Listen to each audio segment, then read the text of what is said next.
সন্ত্রাসী হামলায় পাকিস্তানের সেনাবাহিনীর ক্যাপ্টেন সহ 7 সেনা সদস্য নিহত হয়েছেন। সেনা সদস্যদের বহনকারী গাড়িতে ইম্প্রোভাইজড এক্সপ্লোসিভ ডিভাইস আঘাত হানলে প্রাণ হারান তারা।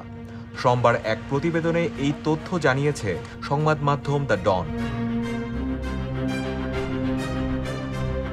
প্রতিবেদনে বলা হয়েছে, রোববার খাইবার পাশতুনখাওয়া প্রদেশের লাকি মারওয়াতে সেনা সদস্যদের বহনকারী গাড়িতে ইম্প্রোভাইজড এক্সপ্লোসিভ ডিভাইস বা আইইডি আঘাত হানার পর একজন সেনা ক্যাপ্টেন সহ কমপক্ষে 7 জন নিহত হয়েছেন।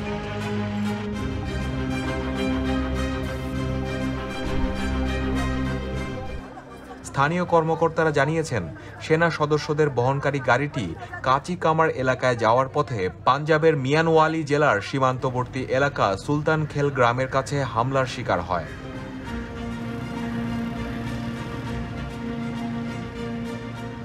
এলাকায় উপস্থিত সন্ত্রাসীদের নির্মূল করার জন্য অভিযান চালানো হচ্ছে এবং এই জঘন্য হামলায় জড়িত অপরাধীদের বিচারের আওতায় আনা হবে।